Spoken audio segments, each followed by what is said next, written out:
guys, welcome to the SPL Rundown. This week I'm joined by three wonderful guests. We have former SPL coach Cardiac, SPL caster Dolson, and current Tartarus Titans coach Oceans join us to break down all of the Phase 3 Group Stage Week 1 action. You know, the weather is kind of getting cold everywhere, but it feels kind of like the SPL is just heating up right now as we're moving into sort of the pre-Worlds phase. So I think we just have to dive right into this. Be sure to look out for my interview with the Midlaner of the Solar Scarabs, Boronic, a little bit later on. But first, let's just get started with the Atlantis Leviathans versus the Camelot Kings. I think everyone sort of expected the Levi's were maybe the top team coming in to the group stages, and they definitely looked that way. You know, what are you guys' takes on this? Do you think the Levi's probably should have taken this 3-0, or, you know, I don't know. We can talk about Sun Wukong mid as well. You got 2 games of that from Big Man Tings. I don't know. He was watching a lot of SEC playoffs, I guess. I was going to say, I didn't expect the SEC to translate that quickly over into our group stages. I personally think we leave Sun Wukong at least mid on the shelf for now. Yeah. Moving forward, truthfully, it was the expected result for me. I think the Leviathans, they're playing like the best, if not, top 2 team in the league right now. Head of Group A for a reason. And so I went in thinking there could be some pushback from the Kings.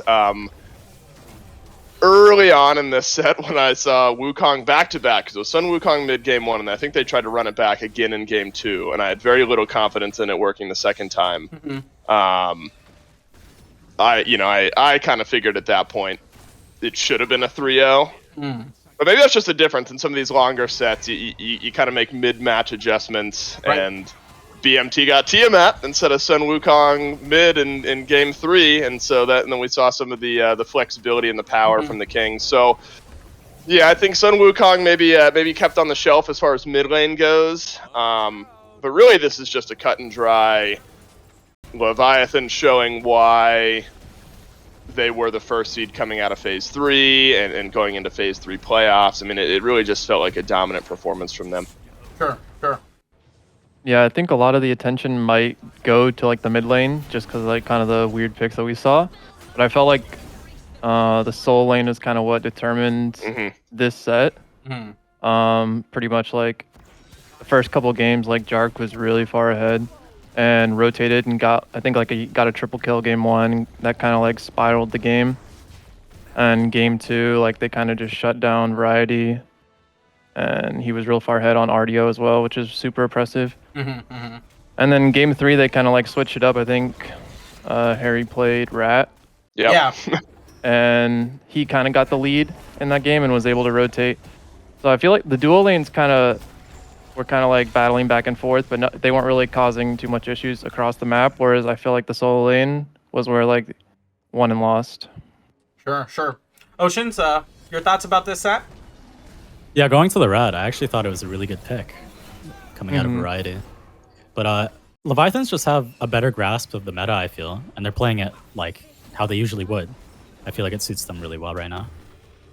Yeah, the one thing I think about the Sun Wukong mid that I was reminded of is, maybe shades of Meerkat on the Armada squad. I want to say like 2 years ago at an MSI where, they just run it down. What, in your guys' opinion, does the Sun Wukong bring to maybe the mid role, and why do you think, if you play 2 games of it in a best of 5, there is definitely some thought put into that. I guess you have to say they were prioritizing it to some extent. Why do you think Big Man Tings was playing the Sun Wukong in the mid lane? Normally I actually like Big Man Tings on mages. I feel like he's one of the top farmers. He's really good at getting leads just by himself. But right now, I'd say the mages are in like a really weird spot where all these mace assassins are running around just killing everybody. So Big Man Tings actually would play warriors in the past. I'm not really surprised to see the Sun Wukong come out. And I think going like the mace build, he has the potential to really just kill any mage he wants to. Yeah. Cardiac, just the power of maces? Yeah, I think so. I mean, it's just a lot of damage. Wukong's got survivability. I think maybe they wanted to like dive the Hell or the Morgan. and kind of just like eliminate Shinto in fights. I don't know. It was kind of interesting to see, but I think that's kind of like the thought process a little bit. I do think, I know it's kind of a pivot. I agree with what you guys were saying about Sun Wukong mid, but this was our first set after some of the updates in the group stage, and so Olarun saw a lot of play. Yeah. And as we expected, and Oceans, I'm glad you bring up Soul Lane, because Yark was getting Cthulhu a couple times. So I think, as expected, Cthulhu just felt really bad for Olarun to play into. And so it's a matchup that we saw a few times throughout the weekend, but really started here in our first set, where a couple of the games Yark got this Cthulhu, and Netrioid was trying the Olarun, and it just felt and looked like it felt so bad. And so I think a lot of interesting kind of meta decisions, at least in our first set of the weekend, that set some trends for the rest. Yeah, I definitely did want to talk about Olarun this episode, but he didn't really win that much. I think he was prioritized a lot. I think I was listening to Aggro and Barrow's podcast. They said he had 100% pick ban rate and lost every single game he was picked in. So, there's or maybe only one or two of the games that he was picked in. I'm not exactly sure. I think he lost 1 and 2 for the Kings in this set, and then I think he won game 3, and I'm not sure he won after that much for the rest of the weekend after that. Yeah, so I mean, we can talk about Olarun. Why is he getting prioritized so high, but maybe not doing so well? Are there just enough counters for Olarun now? I really feel like people are just overvaluing Stone of Fall right now. So they want to be playing these magical ADCs, but I just think it's a little overhyped. Yeah, I guess Sanctified Field is a really good ultimate, but I think, outside of Stone of Fall, I think your point is pretty valid there, Apam. Hi, Ramsey. I don't know if... Okay, there she is. Your point is pretty valid, where it feels like, specifically Solo Lane, maybe even the Hell a little bit out of mid, there have been some identified counters that just make the no-play zone a little bit more playable for the opposing team. And we saw that, actually, I think, in our next set of the day as well. Right.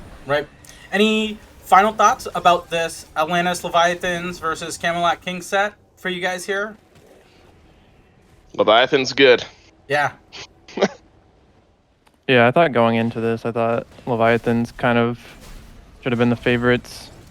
I wasn't surprised that it wasn't like a 3-0 or anything. And the Kings are a good team. And their comps were kind of smart to a point. Like, playing with the Olarun, you do need like a support, like a Khepri, like a Sylvanas, to like keep him alive. Like, once his ult, or if he has like actives down, ult down, like he is really free kill a lot of the time. So that's why I thought it was kind of smart to pair it with that.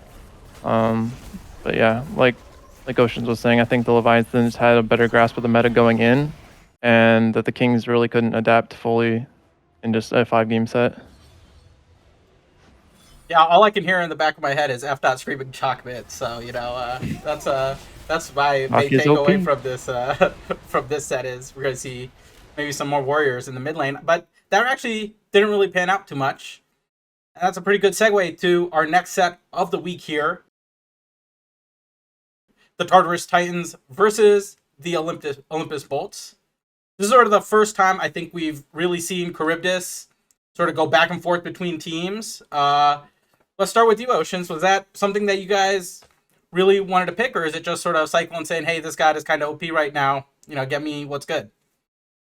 I wouldn't say the god's OP, but she definitely got buffs that make her go from unplayable to actually playable. And Cyclone he has a grasp of the character already so fast compared to the other ADCs, in my opinion. It just looks good on it. Yeah.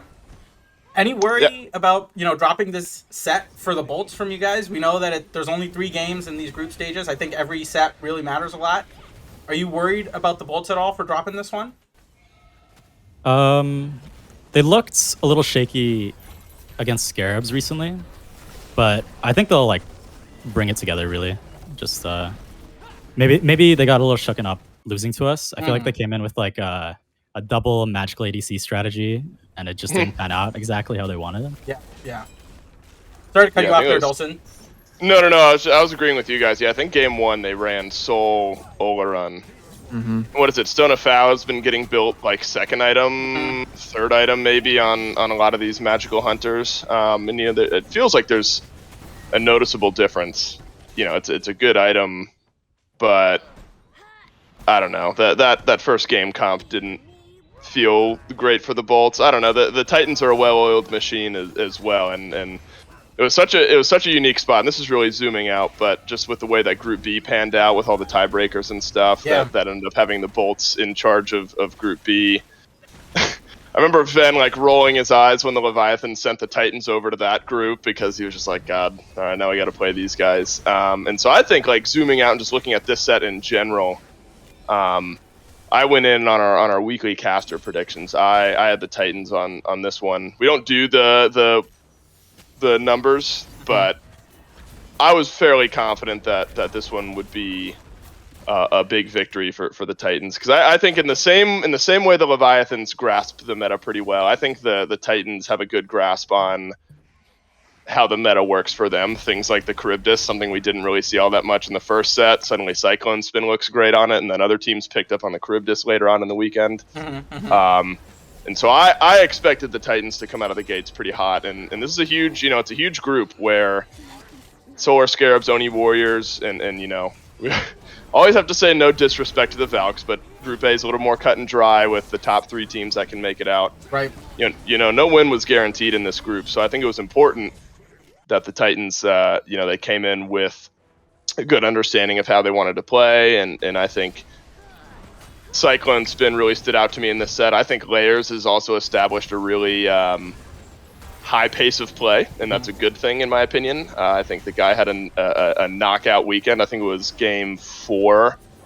He had the Loki pick and went like 10-0 or something absurd like that. And so it seems like the right stuff is working out for this Titans team, especially against, just purely based on seeding, the hardest team in this group. I have to imagine it took a bit of a weight off to start their weekend off and their group stage off with a 3-1.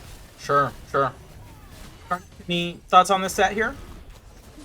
I think we have to talk about, is Hell a little too strong? Because you saw in the first set, like, we didn't talk about it in the first set. We didn't. Shinto picks up Hell game 1. They win pretty easily. It's banned the rest of the set. Paul picks up Hell game 1 this set.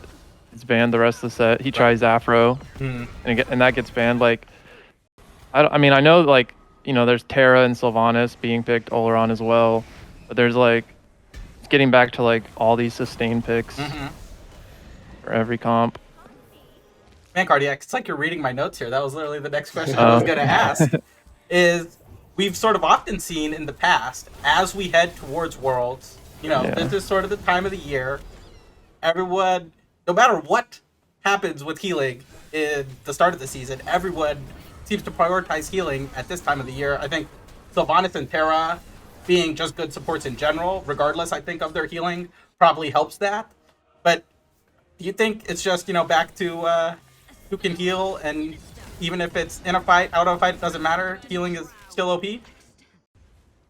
I think it's a playstyle that a lot of teams are just comfortable with, and that they can like resort back to in a way, even if it's not as strong as it was in previous seasons. They're kind of just comfortable playing that style, like fighting, backing out, reinitiating after we heal, etc. And like knowing that a fight's never over if you have healers. Oceans, your thoughts on sort of returning back to the healing meta again? Yeah, it's just with the healers, if one team has them and the other doesn't, they could just stay on the map forever, and the other has to back. That's just lost objectives, really. It's just an easier way of playing Smite, I'd say.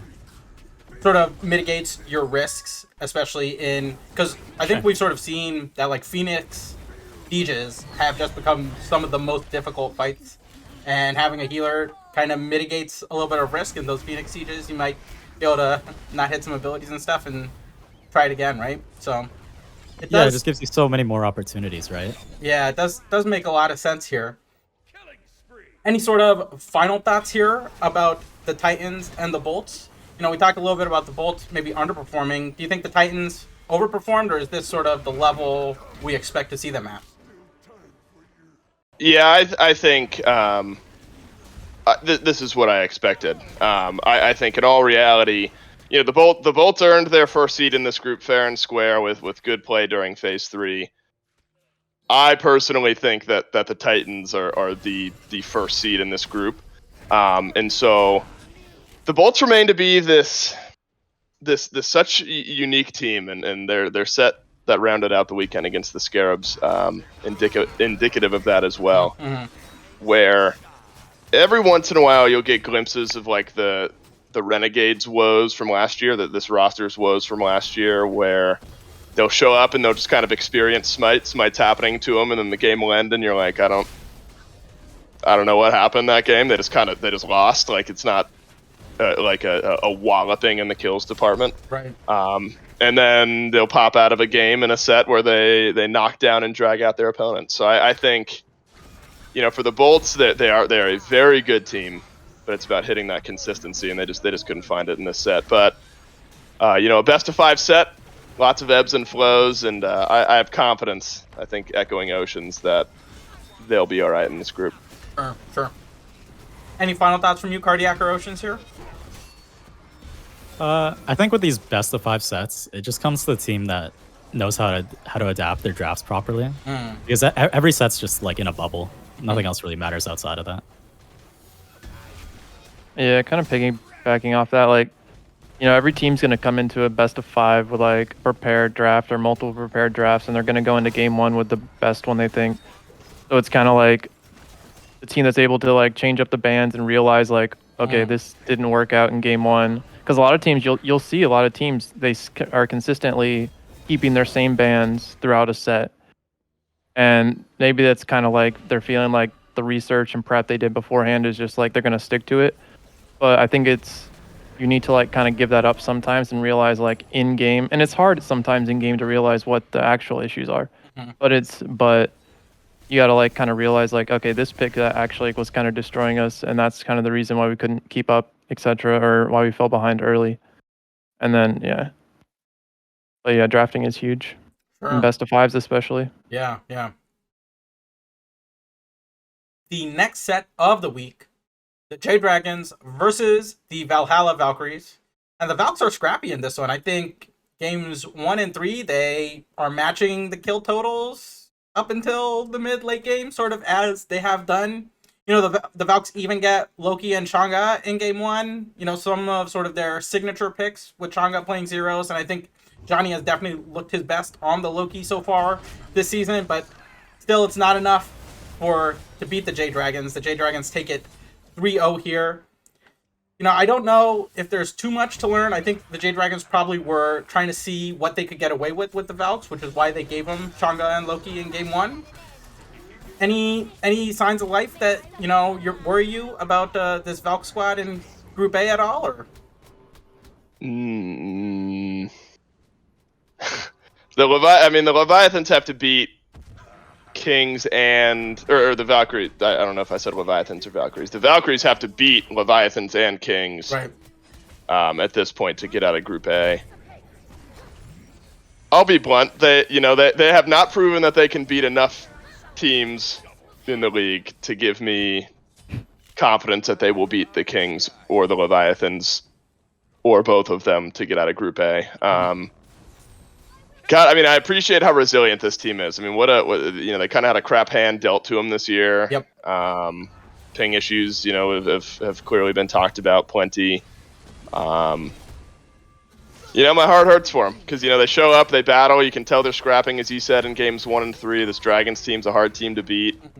But, if you're looking at it from the Dragons' perspective, if your goal is simply to just make it out of Group A, and the top 3 teams do that, you beat the one team that you really need to beat if you're the Dragons, and that was the Valkyries. If you're assuming the Leviathans and the Kings will also beat the Valkyries, the Dragons will be fine, regardless of how their last set goes. I don't know. I'm more emotional about the Valkyries in the sense that they're trying, and they don't make it easy on teams for sure. But I think 3-0 is expected. I think the Dragons they come in refocused at the starts of these styles of weekends and events and things like that, and just happened to be the Valkyries who played up against them. And if anything, I think the Dragons are thinking, all right, this is a team that we still 3-0'd, but what goes wrong in games 1 and 3? Like, how does Johnny get this great lead against us? Mm-hmm. But I think your point holds some water. You're seeing, this Loki pick might give us some trouble. Let's see how we can adapt and play around things like that. But I think ultimately an expected outcome here in this set, and an unfortunate start to Group A for the Valks. Yeah. Cardiac Oceans, any positive takeaways here for the Valks, or business as usual just for the Jade Dragons? Yeah, I mean, the Valks actually didn't look that bad. Like, they were fighting back early game really well. It's just consistently around the year, anytime they get leads going into the late game, they really just can't close it out. They seem pretty lost there. Yeah. Yeah, I mean, I can kind of speak to that because, like, last year with the United, I feel like a lot of the games we kind of got in a similar position, and it's hard, like, when you're, like, not used to winning. There's some teams that they can close out games, like, from really tough positions, but when you're not used to winning games and you don't have that, like, almost confidence to, like, close out a game, you're not... Sure. There's certain scenarios in games where you're not used to as a team, and there's, like, very small mistakes in Smite can turn games on their head. Mm-hmm. So I feel like some teams, like, at the bottom end of the league, like you saw Bay in a similar situation as well. Like, they got in good positions in games, but then you just kind of felt like, yeah, they're gonna throw this somehow. Right. And I just feel like it just comes down to, like, lack of experience and, like, just closing out games, whether that be in scrims or in the pro league. Yeah, that makes sense. It's all habit, right? The more you practice winning, the more you can win. Yeah. And honestly, I feel like this was probably their best chance of winning a set, was the first set of the weekend for them. If they had something prepared, or, like, if they had a great week of scrims and they were, like, riding on a high, like, this was their chance to get a dub.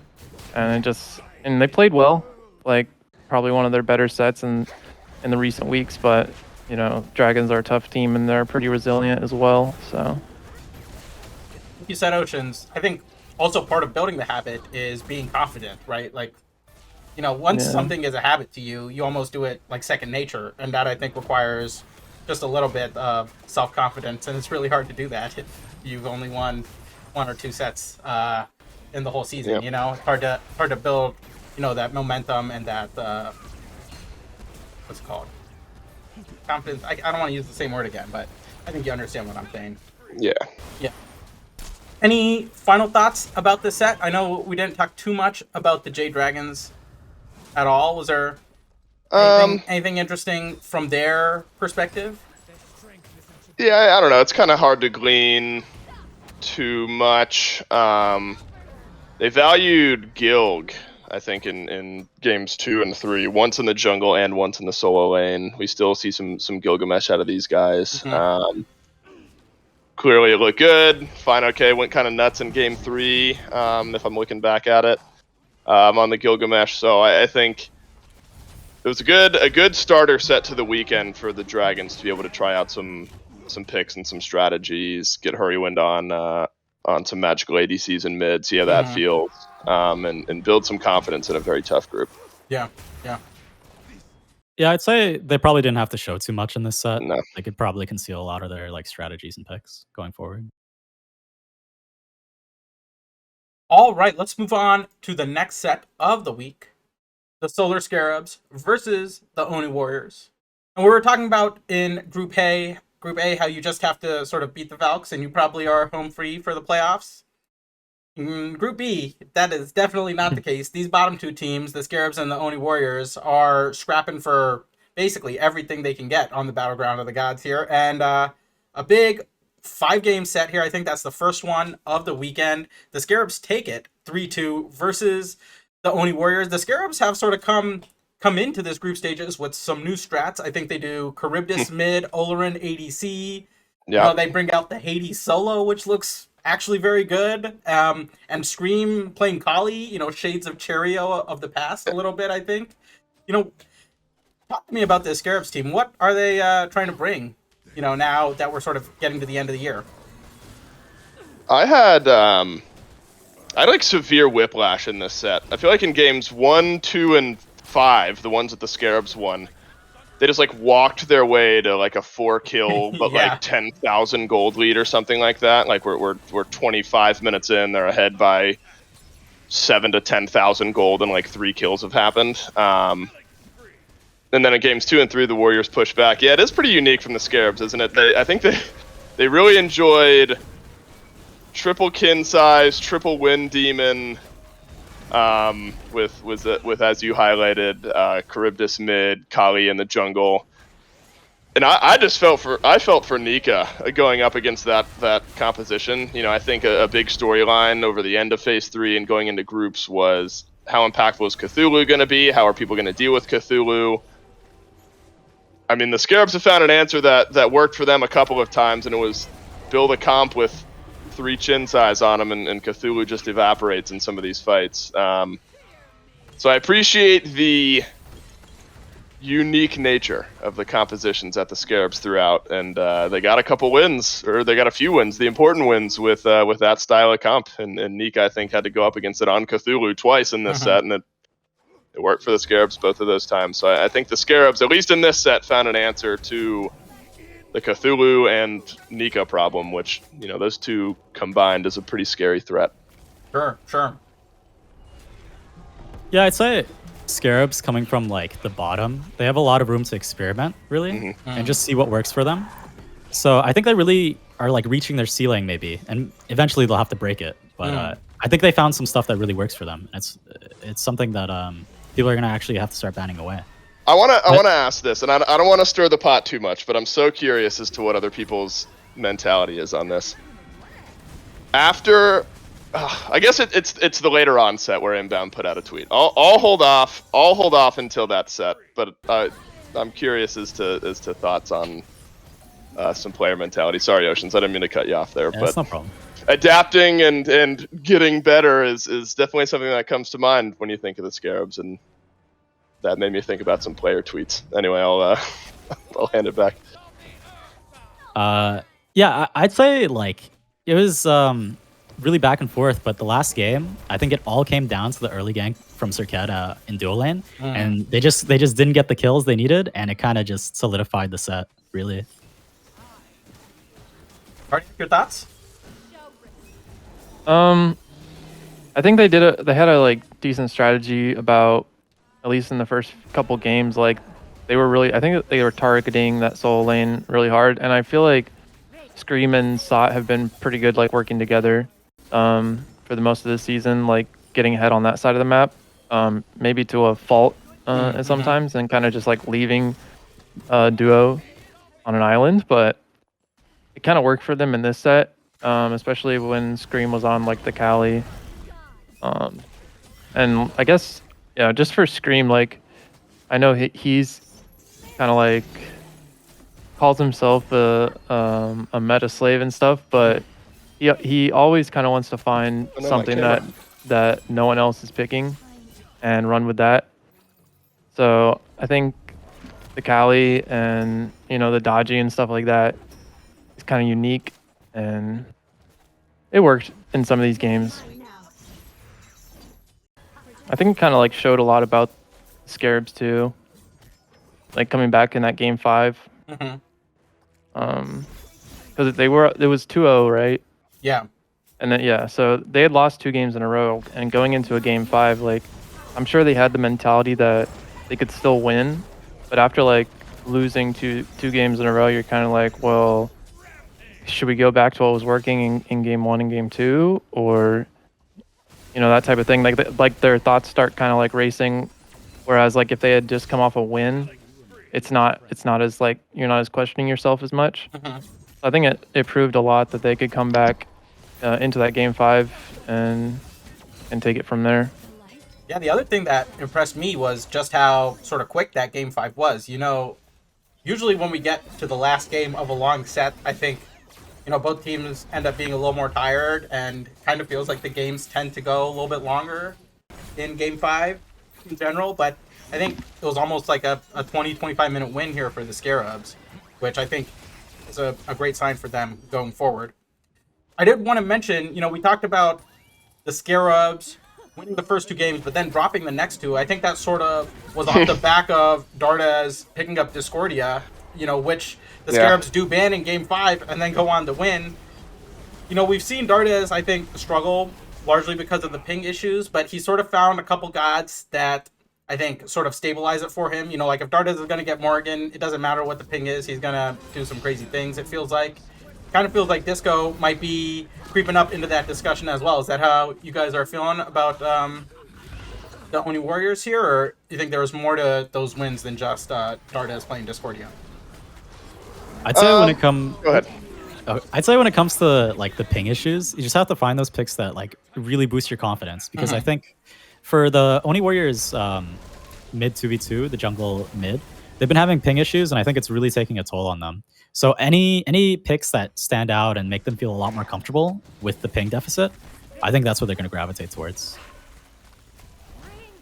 Yeah, I agree with that. It's so unique, Dardes, and the picks that have looked good and haven't looked good for him kind of throughout the year. And Discordia has been one that is, I feel like throughout the entire year, like looked pretty consistently good for Dardes. And it feels like it always, in the best of 5, it takes till Game 3.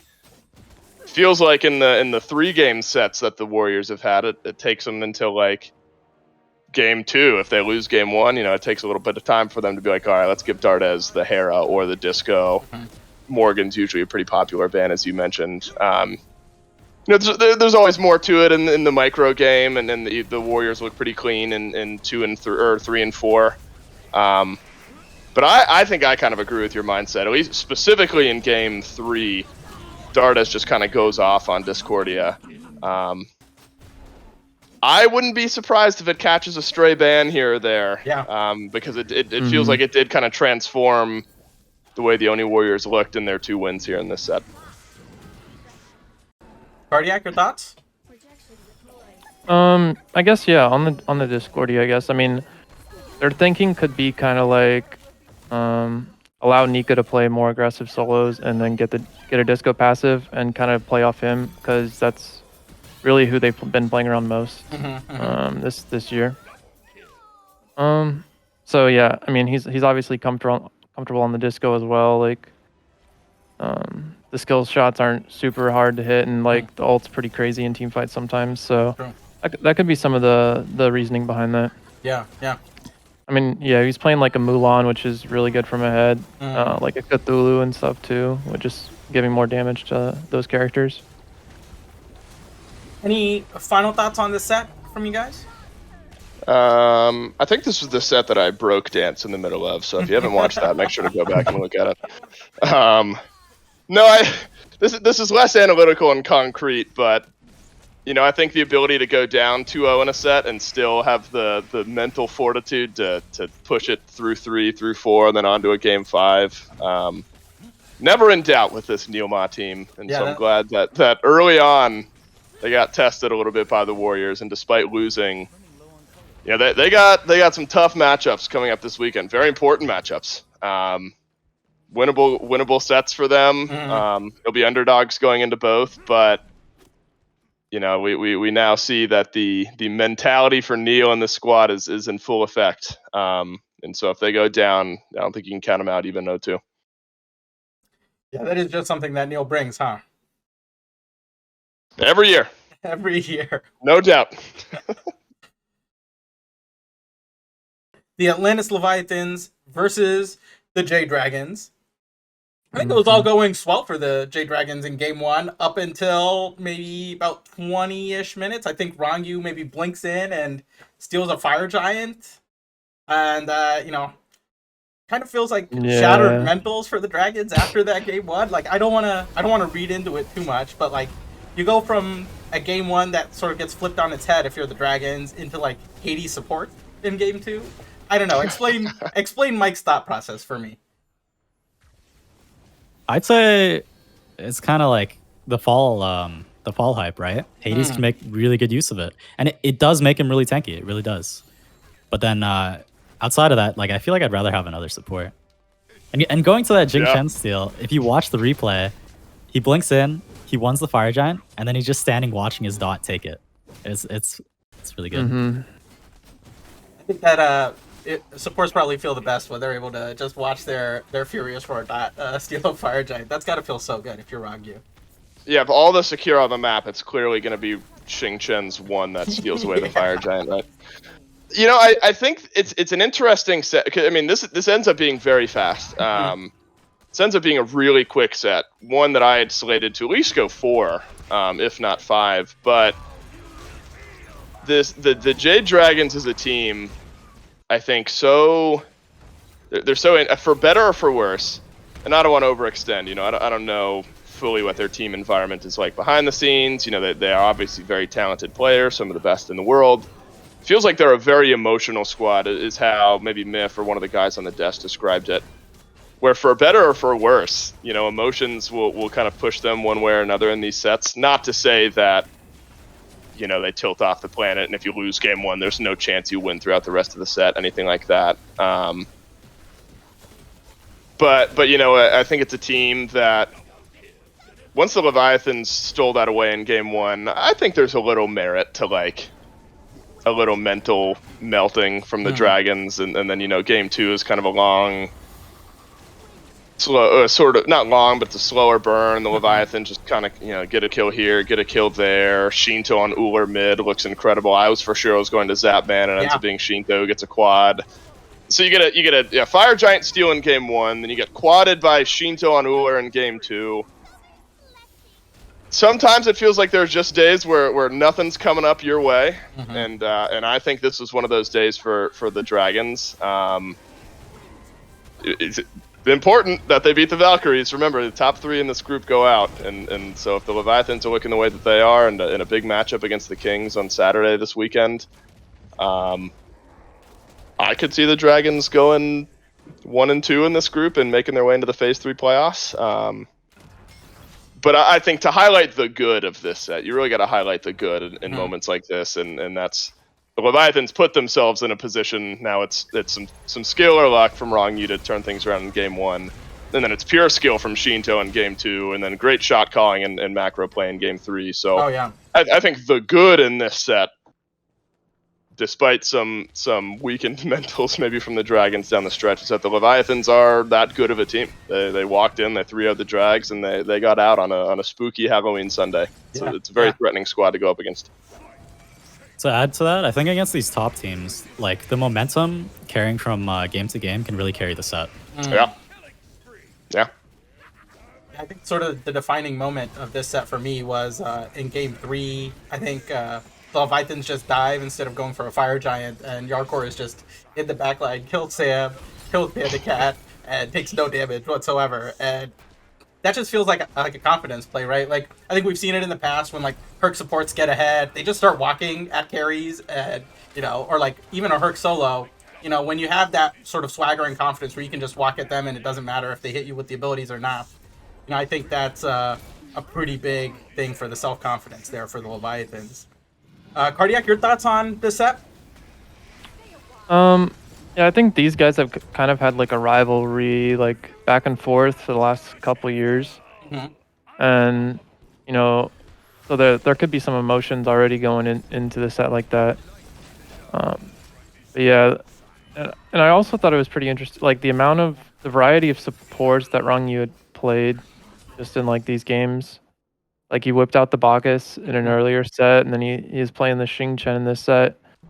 And of course, like sticking with the Terra and stuff when it's available. Like, I feel like, yeah, he's really like coming into his own as like definitely a top support in the league for sure.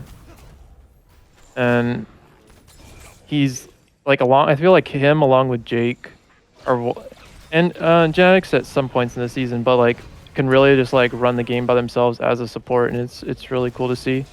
But yeah, I feel like it's just one of those days where the Dragons just like weren't clicking. You know, maybe on a different day, like they do take 1 or 2 games or even win the set, but like the FG steal in game 1 they probably like were talking about that after the game, like who stole that, like how did they even steal that? like we're all sitting there and a Xingqian just blinks in. Like, so there's probably like some discussion talking about like secure and everything like that, and it just brings everyone's attention onto like small. That's like that stuff isn't really a big deal because that shouldn't really ever happen. So there's probably other issues in the game that are bigger, but they're probably more focused on like a Xingqian stealing it with like 40 damage. Yeah. Something about J Dragon's Kryptonite being Zapman inserted here, Yeah, right? You know, that too. that's probably gotta give the Leviathans a bit of a confidence boost too. You know, that Zap has. It doesn't even matter what team he's on. He just seems to. Doesn't Zap just look like rejuvenated? Like over the last every time we interview Zap and he's with the Leviathans, he's got the dumbest grin on his face. Like things are. I mean, think about the year Zap has had, where you start off with the Scarabs earlier on. Well, you start off with the Zungle. Let's start off with the Zungle. You know, before the Scarabs, right? Right. I mean, he's downtrodden, and the year's just not going his way. Feels like everything has kind of come up Zap over the last, however many months or so, and. He looks like a man refreshed, and if you're a fan of Zaps, you love to see it. Yeah, despite all that hair, he's looking good. That's right. Any final thoughts from you guys here about the Atlantis Leviathans versus the Jade Dragons? I mean, it just because Leviathans always, they've been a great regular season team, like consistently, like for various iterations of the roster, but they couldn't prove it in like a postseason type of set or run. And I feel like now with Zap, they're really like starting to prove like Zap can definitely lead this team to like really good things moving forward. I think they have a lot of like trust in him as well, like just being like a back-to-back world champ, like. And his, I guess, him being vocal in game and everything like that, like, it's really you can tell it's really helping them like in tough scenarios and big time games. So I think they finished first in phase 1 and then now first in phase 3. Right. And so I think you're spot on there, Cardiac. Where this is a team that they've maintained, but they haven't won any of the at least in phase 1 and phase 2. So we'll see how the phase 3. Playoffs work out. How big? I don't know. This is maybe later on discussion, but specifically for the Leviathans, if you're able to win out, you get first seed coming out of Group A, place a little further into the phase 3 playoffs. You just have to win one set in the phase 3 playoffs, and then the top 2 teams go to the semis of Worlds. They get to skip the whole play-in. That's huge for this Leviathans team. I don't know. I mean, some teams prefer to play longer throughout the weekend in Worlds and things like that. But, if you're struggling in the longer tournaments, going deep into those tournaments, shortening that for yourself is big. And so the Leviathans have done themselves all the favors in the world. They will finish first seed in this group. They have one more team left to play, and it's the Valkyries. They've dropped one game against the Kings and the Dragons. And so if you're looking at the big picture for this Leviathans team, this is a landmark win for them. They get a 3-0. It looks easy against one of the top teams. And if you're looking way distant into the future, you're seeing how they can make life easier on themselves in the phase 3 playoffs in the Smite World Championship. Not that distant anymore, Dolson. World is right. What are we in? We're in November. Good. The quarter. Okay. Good God, we're in November now.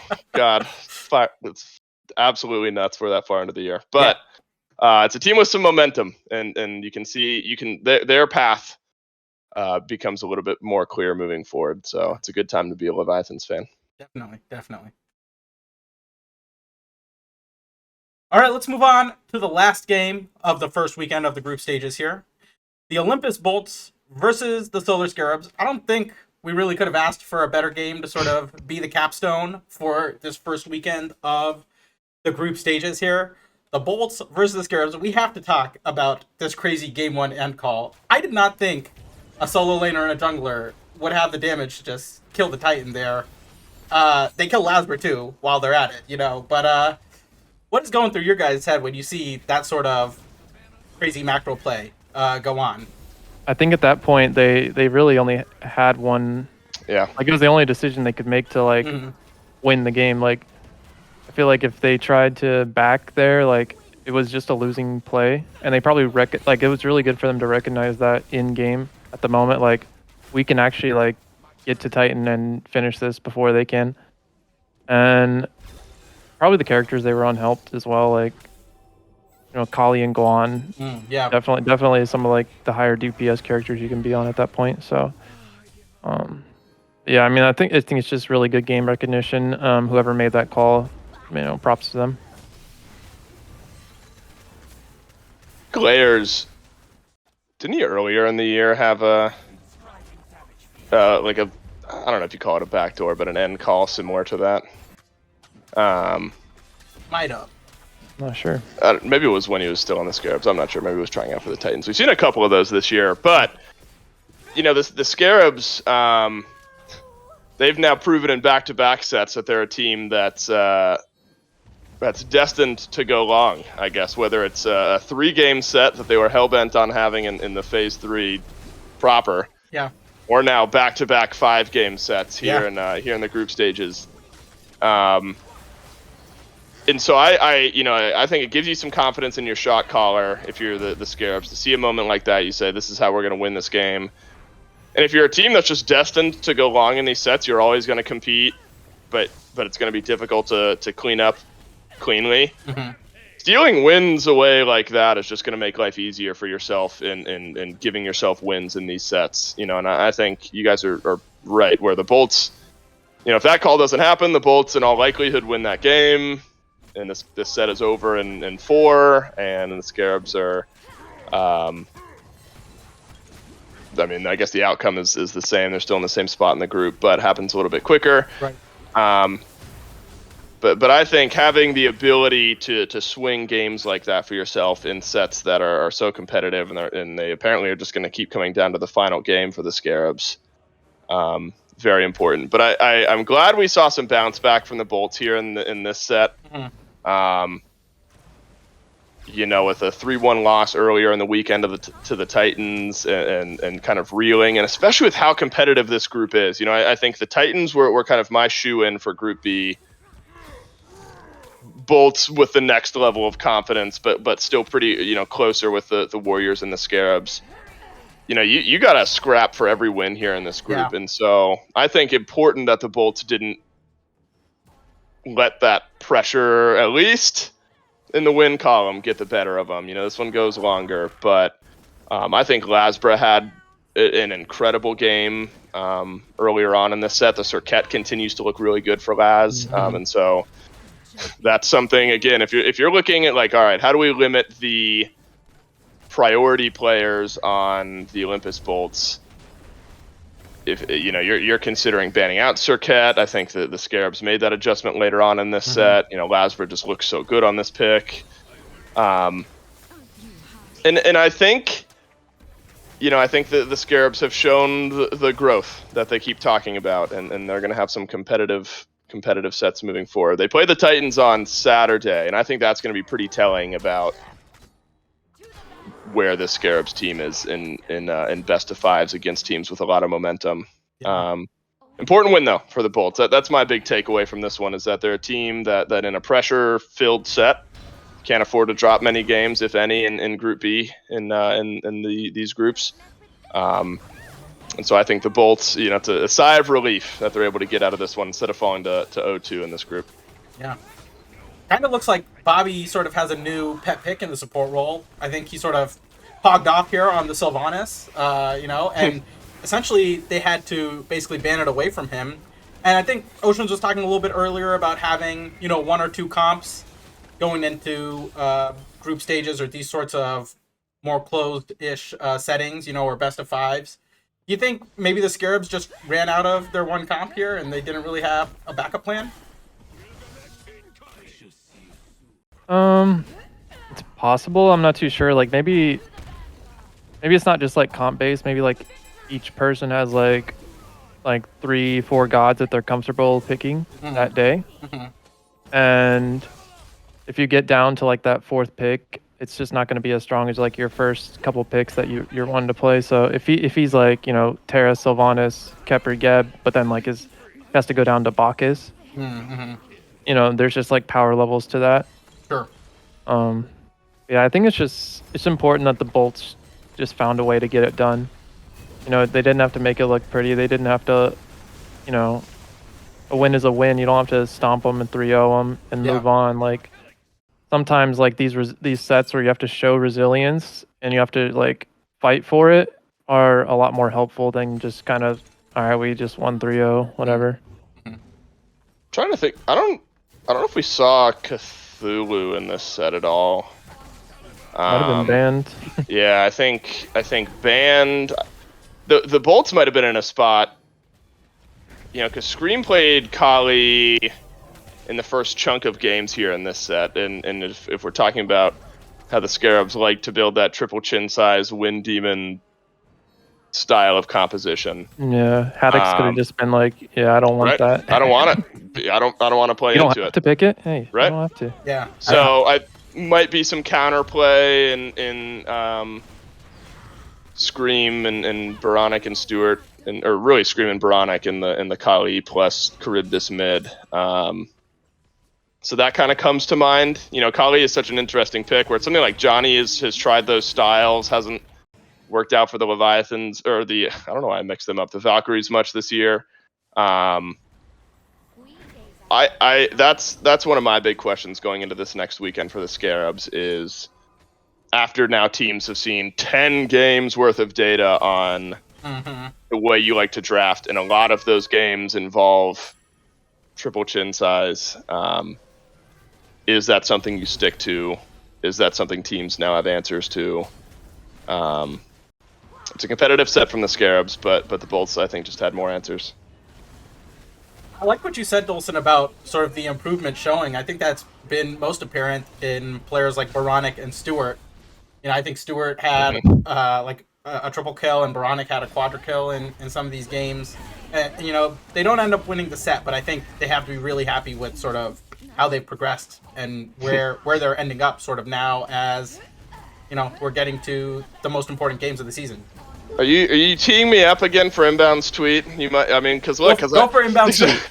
Because look, the way he worded it was so interesting to me. And I want to precursor all of this by saying, I admire the confidence with every fiber of my being. I think being able to speak with the confidence that Inbound and the rest of his team has about this, that's important. I don't think it's detrimental. I think it's important because if you feel like you can win every set that you play, you're going to play like you can win every set that you can play. If you go in thinking that you're going to lose you just play worse. I mean, that's just the way it is. But the way I think he tweeted, and I don't want to take it out of context. If you have the tweet, I think it is. He says, "We're improving very quickly, and other teams aren't getting any better. I'm confident in our abilities to win every game we play." Is what Bobby said. Right. I wanted to make sure I got the wording correct because I think they're improving very quickly. Yes, I think that chunk is a big yes for me. I think we can win every set that we play. That's their mentality, and if he believes that, then that's also a yes for me. Those two things are yeses. I don't know if none of the other teams in the league are not improving. That it seems a bit of a oversimplification. That feels weird to me. I think that's just part of the having a good ego, you know. Right, and again, I don't hate the tweet. I think it shows confidence, and that's important around this time of year.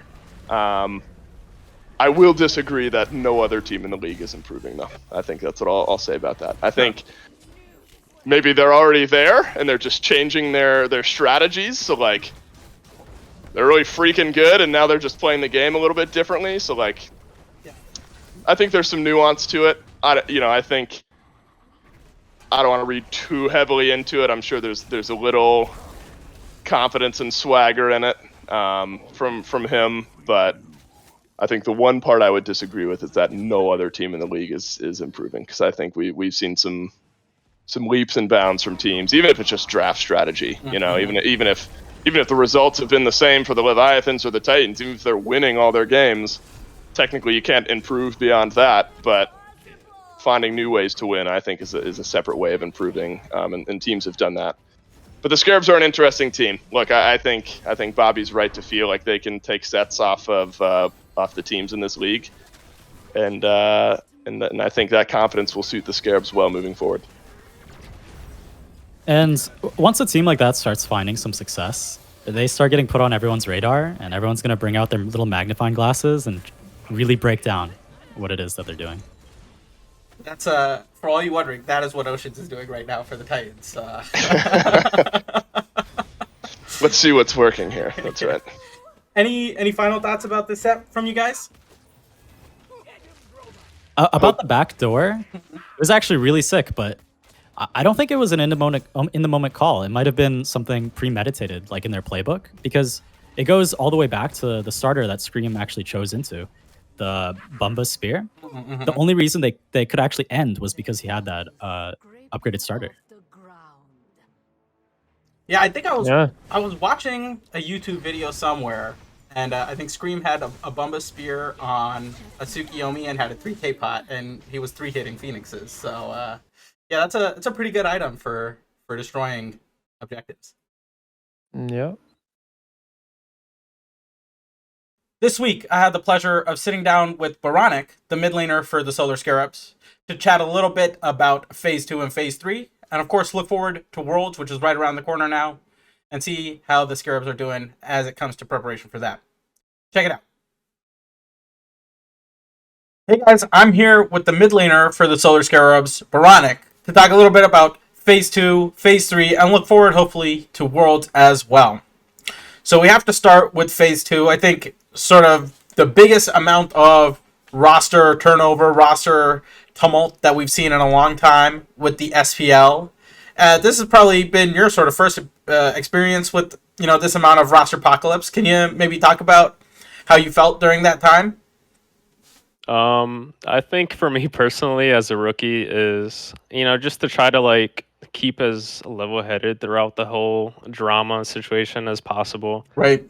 Especially for it being, layers. Mm-hmm. Layers the main part of it. He's been my longtime teammate and stuff, so just trying to make sure because Layers I'm sure got a ton of heat for that. So Mm-hmm.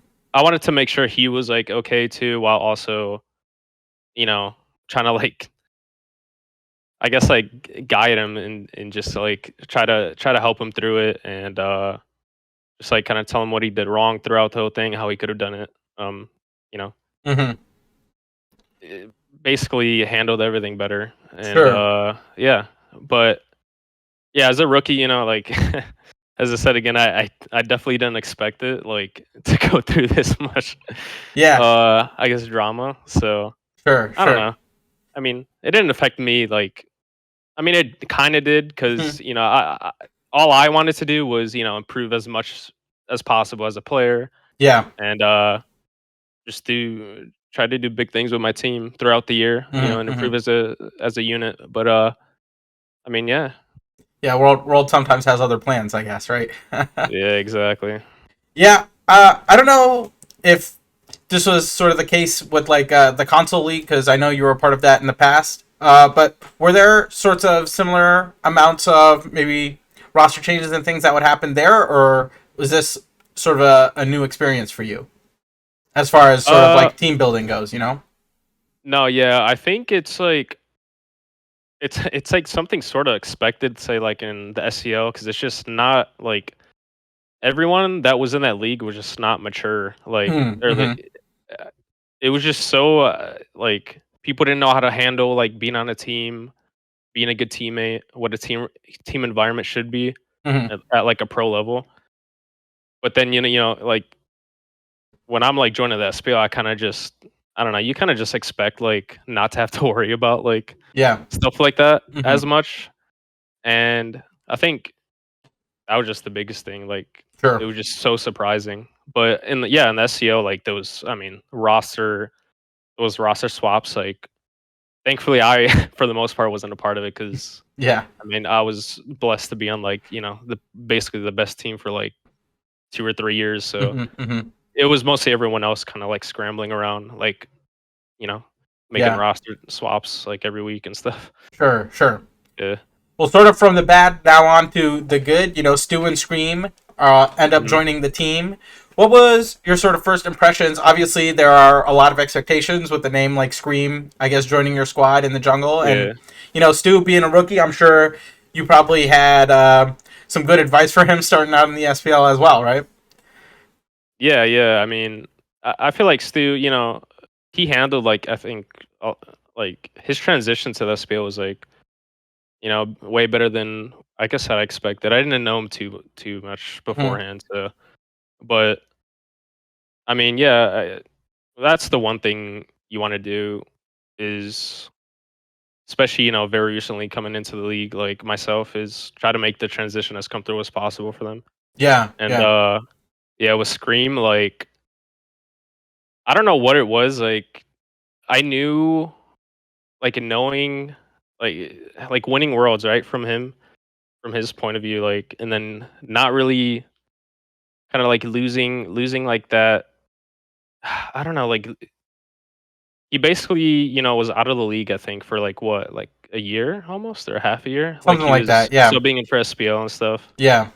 So like I feel like when you're like have a lot of success and then like you just suddenly like stop getting the spotlight as much as you used to. I feel like it like just builds up like that drive again. Sure. So and then like when we scrimmed with him too, like I think we just like, especially me and him, like from day one, I feel like our 2v2, like we just gelled like very easily, I feel. And we worked like together really well. And I think like he's matured a ton too, like from what he was explaining, and from like, other people that teamed with him like years ago when it was much younger. So Sure. yeah. Yeah, one thing I think everyone knows about Scream is he sort of has maybe not an eclectic god pool, but eclectic sort of build path. He likes picking weird items at weird times. How has that sort of been with you? I mean, like, especially as a rookie, you sort of want to get like, oh, here's are the 3 or the 5 gods that, no matter what, if I get one of these 5, we're probably gonna, have a baseline level. But then here comes Scream, like, oh, pick me, this god that no one ever plays, Kali, for example, like Yeah. Of something recently, right? Like I don't think we've seen anyone else really try to go for the Kali. How does that sort of affect you, if it affects you at all? Well, I mean, I think I kind of didn't have a choice but to kind of like gear towards what he wants to do a little more, just because of how the meta shifted. That's true. Yeah. Mid, like pretty much mid, like asking or like demanding basically whatever they want to do was like revolved around them for the most part in most teams. So like, and now it's like, you still have Leviathans that play through Shinto and stuff, but Right. a lot of teams have like shifted, a lot of their, like say Dragons, for example, like I'm sure on their team everything is revolved around like Sam and obviously PBM. So I think I willingly just like took a step back because I know what Scream could do, like, so I mean, yeah, I don't think him having these weird like outside the box picks and like ideas, like, if he thinks it's good, would do it. And sometimes he just pops off on Kali and carries. Yeah, that's true. Us, like that last is true. weekend, so Yeah, that's always been the thing that I think surprises me, is that he picks the gods and he still is able to carry. So you can't even. that literally no one expects. Yeah, ever. exactly. I wanted to sort of dive a little bit deeper into phase 3. The roster turns over, and now you guys sort of have some time to set a new identity for yourself, especially with 2 new roster members, and you sort of become the team that is sort of like the game 2 champs, I guess, right? A lot of these sets are going pretty long and things like that. Do you think that even though it may not be sort of the most impactful type of team identity, that having, something where like you just sort of feel maybe extra confident in game 2s or things like that, does that help, especially with 2 new players sort of getting your footing at all? Or is it just is it more disappointing than anything?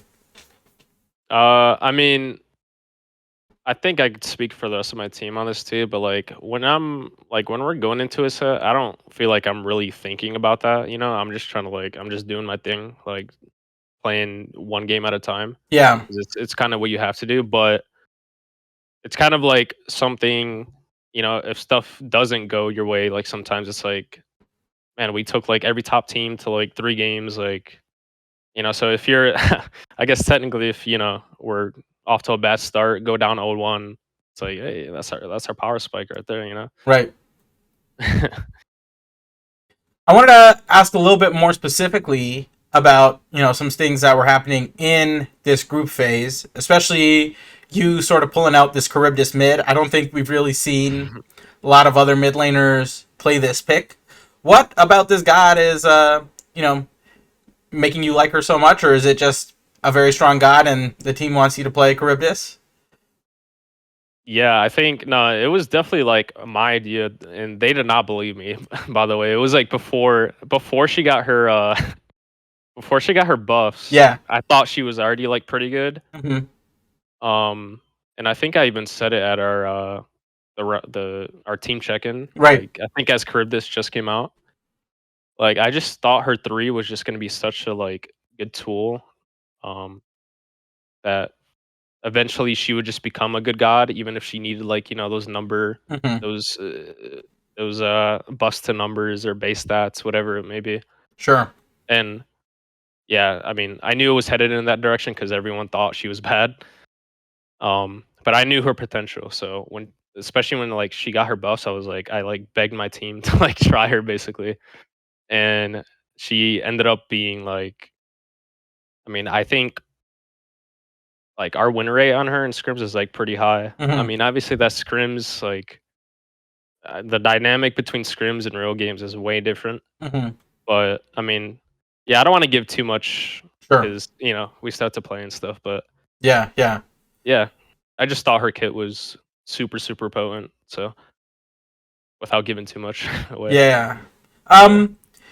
Do you enjoy having these sorts of tense groups? I think back to the first phase when we had a group stage, and I think, you guys were still seen as the underdog in that group and were able to sort of have an upset. But in this group, it doesn't really feel like you guys are the underdog, maybe. And I think that sort of led to a lot of tension within this group. Is that something that you're experiencing as well? Where every game, like, of course, every game matters, but in this group, there's like nothing is free, really.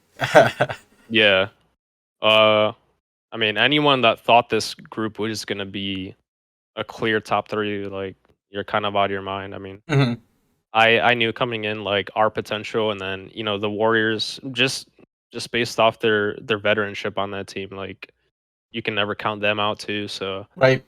I knew this group was gonna be close, and then regarding like I just think it's really fun to like just have group play and best of 5 matches because I don't know, best of 5, best of 3s, you can cheese a game out or 2 or whatever and Mm-hmm. win the series out. Mm-hmm. We, I mean, we would have been 2-0 if it was best of 3 so far. So, Yeah, that's true. yeah, best of 5s, there's no flukes. I feel like Mm-hmm. it's just really fun.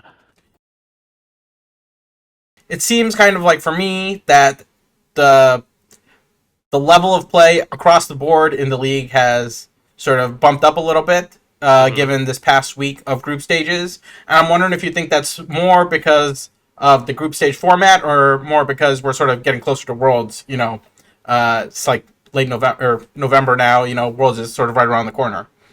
Oh yeah, I think it's, I mean, mostly Worlds. Like, there's just something inside of you, like when you wake up, is like, for game day, like leading up to Worlds, like just knowing the games are starting to count more and more every day. Mm-hmm. It's definitely that. I mean, because Worlds is undoubtedly like the best thing. Sure. It's everyone's goal. Yeah. So Yeah. the most important time of the year. Yeah. So everyone tends to just step up in general. So I'm not too familiar with your past Worlds experiences, but can you maybe talk about how you feel those might compare or prepare you for this Worlds experience? Like, I know you've played a lot in the console league, but I'm not exactly sure, how those tournaments went. I wasn't following too much console scene back in the day, so I just wanted to hear your thoughts and maybe if you can glean anything from your past World experiences towards this one. Yeah, I think I got kind of like the both perspectives, and I've been to Worlds on console like when I was a straight up underdog, and I've been to Worlds, being the clear cut like number one seed. Like, so I mean, I feel like you can't really compare like the you know PC Worlds is way more intense, is way more on the line, I feel. So, I can't say here like, I'm 100% experienced, like whatever. Right. But I feel like my experience is good enough to, like take me to the next level and like, I mean, yeah. Sure. That's basically it. Sure. All right, I'm all out of questions, Boronic. So now's the time of the interview when I start asking, like, who's hitting in your scrims? Is there anyone you trying to call out in the SPL? And then, of course, if you have any shout-outs you want to give, you want to let the people know where they can find you on the internet, things like that. The floor is yours. I want to just give you the open floor here to talk anything that you need to say. Yeah, I want to shout out my team. In scrims, they just go into a mode sometimes, including myself. We run it down, but Yeah. I actually just love every one of them, and I'm just like so proud of the progress we made with the little time we had. We haven't had all year to grow as a team as a whole. So the progress we've made in the last whatever it has been, like 2 months as a team, has been incredible. Shout out to all the Scarab supporters for sticking through this because it was not easy. I bet for them, but and all the new ones we may have made too. And then yeah, shout out to my parents for being awesome and probably more popular than me on Twitter. So especially my mom. All right. Thank you so much for coming on. Really appreciate you doing this interview and wish you and your team the best of luck, especially in playoffs and, of course, Worlds coming right around the corner as well. For sure. Thank you. It's that time again where we make our picks for the next week of Smite action. That is Group Stage Week 2. Let's start with you, Cardiac, for the Camelot Kings versus the Valhalla Valkyries. Who you got in this one? Yeah. I'm gonna go Kings here, probably unsurprisingly. And if I had to say, I'd go 3-0. 3-0 Kings. Oceans, how about you? Yeah, I'd probably have to say that Kings have a way bigger advantage in this set, but I actually wouldn't be surprised to see Valkyries take at least one game, honestly. 3-1 Kings for you? It's probably 3-0, but it could be one. Sure. Dolson, how about you on this one? Camelot Kings versus Valhalla Valkyries. Yeah, I'm going to echo the 3-0 Kings. I think it's similar fashion to how Valkyries and Dragons look, where there's a couple games where the Valkyries get out to an early start. Kings are able to weather the storm. They're a team that feels pretty good at farming and staying even. I think it'll be 3-0, but I think the individual games won't all be blowouts by any means. Is there any chance that any of these games end up being on EU? Because there is 7 EU players in this set. I have no idea. I don't want to speak on the rules, I have no clue how that works. Yeah, I don't know how that works either, because I know they've sort of been shifting as Right. The whole league has been shifting with respect to COVID and visas and things like that. Sure. So I don't know if they have that opportunity or not, but that might be something to look out for. I know Hazer will probably be talking about that on his stream. That's right. It definitely make a lot of sense. Yeah. It makes sense. It makes sense. It's just if the Kings would do it or not. Yep. All right, let's move on to the next set of the week here. The Tartarus Titans versus the Oni Warriors. Oceans, why don't we start with you on this set? I imagine you're picking the Titans to win? Yeah, definitely. 3-0, 3-1, 3-2? Who you got? What you got there? I think it's going to be a 3-0 unless they come out with some crazy strategy that we just get caught off guard in. Sure. Dolson, how about you? Tartarus Titans versus Oni Warriors. I think it's going to be a 3-1 because the Warriors are going to come out with some crazy strategy that the Titans are going to get caught off. Just kidding. No, I think the Titans will win. I think it'll be a 3-1. I think this is a good enough team that they can pull one. I think the Titans are the best team in this group, though, and I think they'll get the 3-1. Sure. Cardiac, round us out here. Yeah, I kind of agree with a 3-1 as well. I think the Warriors have enough to push the Titans a lot in the set. And it could be a lot closer than a 3-1 scoreline suggests. But I'll give the Titans the edge here. Sure. The next set of the week is the Camelot Kings versus the Jade Dragons. This sort of, I guess, defines second place in their group, so to speak. Yeah. Dolson, why don't you start us off on this one? Kings versus Dragons. Who you got? Oh, man. This is actually one of the harder ones. I think the problem is, for me, this kind of hinges on intangibles. I think for the Jade Dragons specifically, you've already beaten the Valkyries. I'm assuming the deed will kind of be done to the Valkyries earlier on in the weekend with the Kings, and so I think it's kind of mentality based for the Dragons. I think that this has the potential to go a little bit longer. I think the Kings right now, just based on respective performances against the Leviathans, might have my edge. I think another 3-1, and I think I'm saying it with very little confidence. I think the Kings take it 3-1, but I am not super confident in that. Yeah. Cardiac, how about you? Camelot Kings versus Jade Dragons. Okay.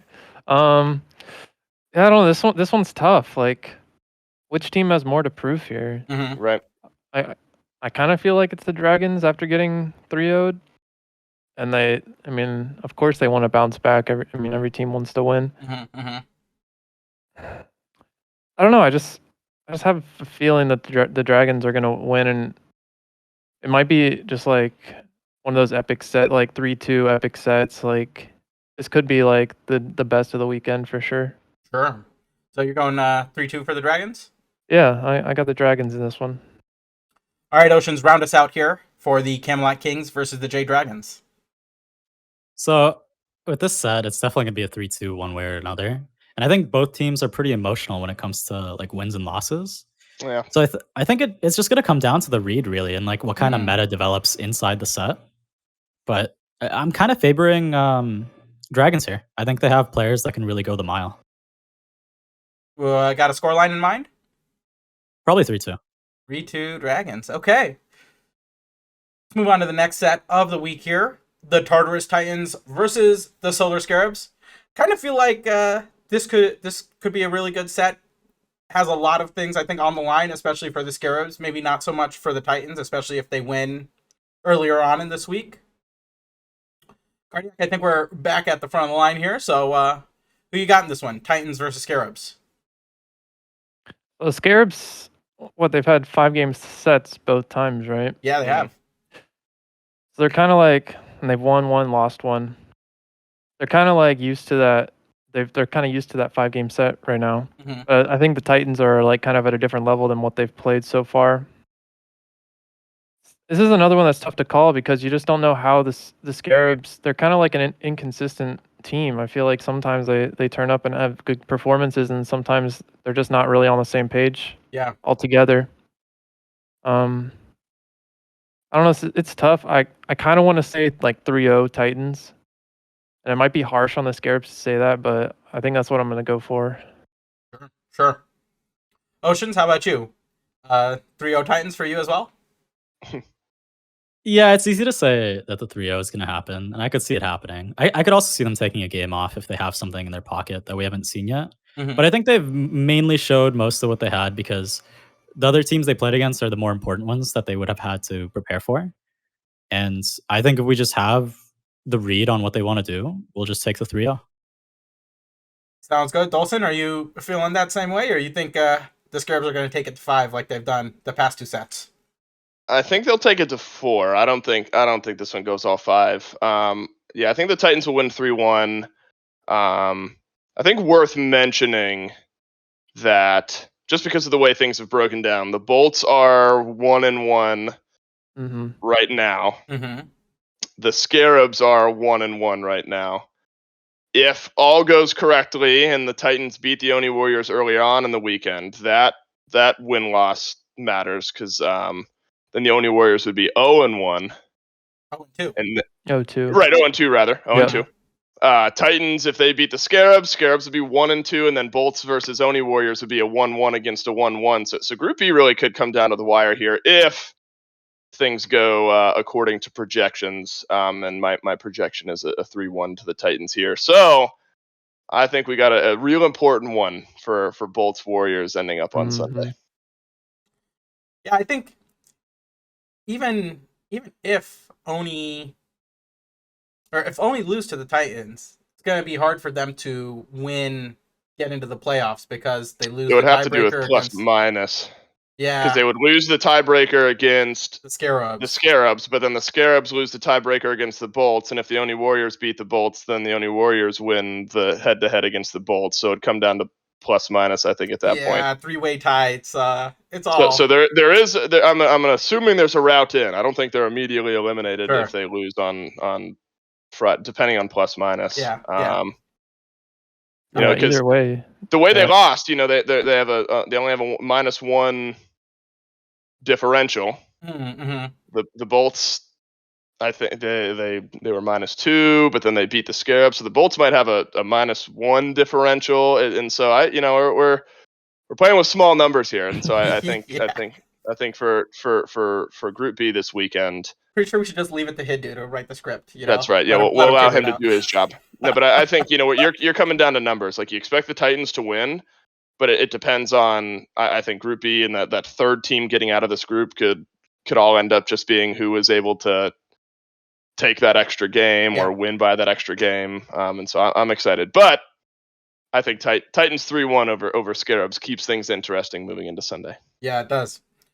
All right, Oceans, let's start with you on the next set of the week here. The Atlantis Leviathans versus the Valhalla Valkyries. Who you got? Probably just a clean 3-0 for the Leviathans. Yeah. Unless they just want to have fun, really. Sure. That's true. Dolson, you feel same way? Clean 3-0 for the Leviathans, or? Yeah, I mean, this is a team that they 3-0'd the Dragons. They only dropped 1 game to the Kings. I'll echo Oceans. If we're having some fun to round out our group stages, then things could get a little spicy. But in a serious world, we're going 3-0. Yeah. Cardiac, you feel the same way? Yeah, I don't think they're gonna. I think they'd be disappointed in themselves. They're the type of team they'd be disappointed in themselves if it wasn't like a 3-0, pretty clean. Mm-hmm. I don't think they're gonna try and mess around and play around with their food. Essentially, I mean, it's kind of I mean, like everyone said, it's gonna be a 3-0.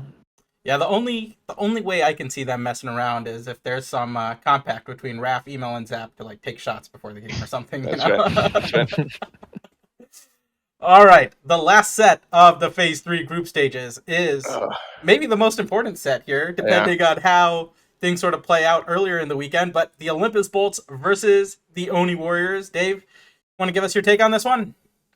Yeah, I don't know why I have to go. God, this in my this is a sneaky difficult set for me. I think the Bolts will win. I'm gonna at least vocalize that, and then maybe the rest will come to me as I'm thinking about it. I think the Bolts will win. I see a world where this one goes all 5. I think a lot of it hinges on how the Warriors look against the Titans earlier on in the weekend. I think Bolts will take it 3-2.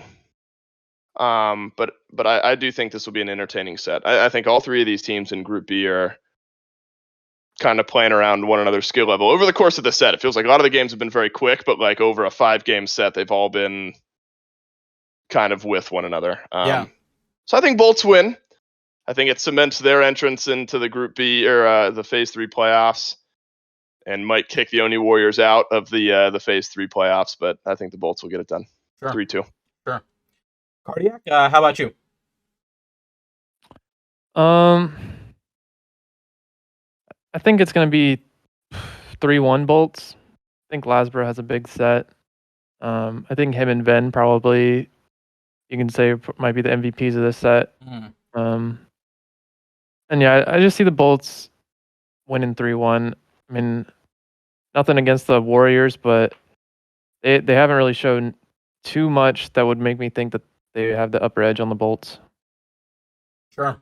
All right, Oceans, round us out here. Last game of the group stages. Olympus Bolts versus the Oni Warriors. So for both teams, there's going to be a lot of like information out there to see like how they play and stuff. So it's really who comes more prepared and who's really feeling it on that day. But I do think Bolts really just edge it out here. Probably 3-1? looking like a 3-1, 3-2, probably more 3-2. Yeah, I think, especially because it's probably the Oni Warriors' last gasp. I think they're gonna sort of give it their all, at least in the group stages, right? So I think it'll probably go to 5 as well. I did sort of want to open up the floor to everyone here, have a bit of a general discussion. This is, I think, the first time we've seen the pros play with the mists and all that. I think we saw some pretty unique mist strats. I think the Kings did a little mist strat in near the Draugr. They all piled in and were hidden and tried to spring a trap. Do you think we're going to see more of that as teams get more and more comfortable with this new map change, or what do you sort of expect these sort of big overarching map changes to do to the way teams like to play? I think it's kind of hard to say. Like, it doesn't seem like there's. I mean, it's kind of hard looking from the outside, but like to me, it just doesn't seem like there's gonna be like too many like super impactful. Like, oh, we're gonna like sneak attack type plays, but maybe like jungle 1v1s or like anything like that. But pro players are pretty aware of like what's going on like in the game, and like especially like what's going on the mini map. Like if there's like, if I don't know, they can kind of like sense when something's up. So I mean, not that it's not going to catch anyone off guard, but might be tough. Yeah, maybe Oceans has the sort of best insight on this. Obviously, feel free to not give away anything you don't want to give away, but I'm going to give away everything. Are people using the mist a lot in scrims and things like that? It's kind of just there as an option. I don't think too many people are thinking about ways to use it to their advantage. It's just kind of the small plays. Like you'll see a pick here and there because people are hidden in there for a while. But for the most part, in Smite, you kind of just want to keep moving and farming. It's kind of hard to take the time to sit there and like set up an ambush. I think it's stickier duct tape, I swear. God bless. Dolson, any thoughts on the mist? Did you expect to see a few more missed plays or missed advantage sort of things happen, while you were casting this past weekend? God, I was hoping we would. I think the general consensus was just kind of, there's a circle of mist on the ground, and we're in a competitive environment. I'm not just gonna like wander in. Like I think the general take has been assume there's somebody in there. Don't just wander through the jungle. So I don't think we'll see much complete off guard style plays. I really hope we do. But I think it'd take a lapse in judgment. Yeah. Which maybe more human error. Yeah, maybe just something for the ranked streets then, huh? That's right. Yeah. That's right. Because that's where the lapses in judgment happen is in ranked lobbies. So yeah, exactly. Let's keep it. We'll keep it there. I think. We saw a little bit playing around it here and there. Sure. I don't think it becomes game changing, but maybe we'll see a little something. And there could be strats where you just like hit the mist on cooldown and then like kind of like cry wolf eventually. Like that's right. You reverse psychology them. Yeah. You pop the mist, but then you're really standing like somewhere else, and then when they go and check the mist, you jump on it. That's. Or you pick Circuit, and then she can just. Yeah, she can just hit it. Do hitting the lanterns, does that like stack soul passive or anything like that? I actually have no idea. I know it's like very marginal. But it's only It's like so marginal. It's like one stack, but one stack is still one stack, right? In the grand scheme of the passive, I don't know. That's I'd right. assume since it's an auto attack. Yeah. Yeah, it worked with the vines for like Apollo and Cupid, and that's where you'd probably find the most benefit. Yeah. Any other thoughts about sort of general meta that we're seeing shape up in the group stages, or anything else about SPL that you guys are thinking about? I'm just glad, specifically with Group B, we're coming down to a weekend here where not only do wins and losses, like as the set goes, matter, but it's going to cause a headache for someone back in our production department trying to figure out all the scenarios, I'm sure. Yeah. But this just in general, it's the best time of year for Smite and competitive Smite. We're in groups. Groups are important. Then groups will indicate a whole playoff in phase 3, and then that'll indicate who has to go through a qualifier bracket. So, while I love the regular season of the SPL and the storylines and all the fun that brings us, it's all to get where we're starting to get now. And so we got one more big long weekend here in groups. The last look at a couple of teams, right? We're assuming the Valks won't make the playoffs, and then kind of a toss up in my mind between a couple of the teams in Group B. Then we won't see them for like a month or something. I mean, there's a lot of fun Smite to be had, and I love tournament and knockout stage Smite, and we're finally getting there. We get a little bit of taste of it in the group stages, and then stuff gets real moving forward after that. So I'm just happy we've officially arrived in late season Smite, because it's just more fun that way. Sure. I'd say the Scarabs coming into the group with like some success just makes that group a lot more fun to watch. So it makes both the groups a lot more enjoyable. Sure. Agreed. Yeah, not just like every set matters, but every game matters. That's pretty cool. Yeah.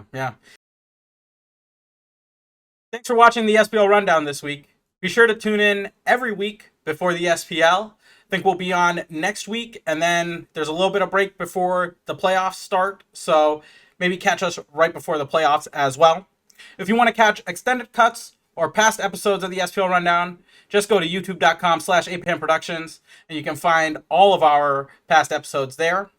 If you have any ideas for future guests or future analysts that you would like to see on the show, feel free to DM me on Twitter @apam2 or @apamproductions. And lastly, I want to give a huge thanks and shout out to my 3 wonderful analysts this week. Cardiac, why don't you shout yourself out and tell people where they can find you on the internet? Yeah, thanks for having me again, APAM. It's always fun to be on and fun talking with Dolson and Oceans today. You can follow me on Twitter at cardiac_. Oceans, how about you? Where can people see what you're up to?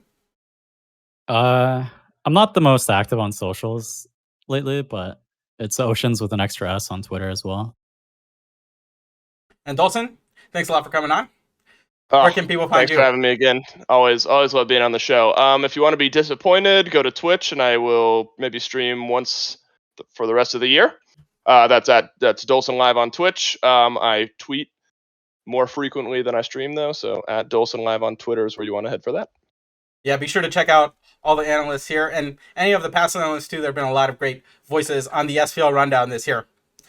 Thanks a lot for watching, and we'll see you guys next week.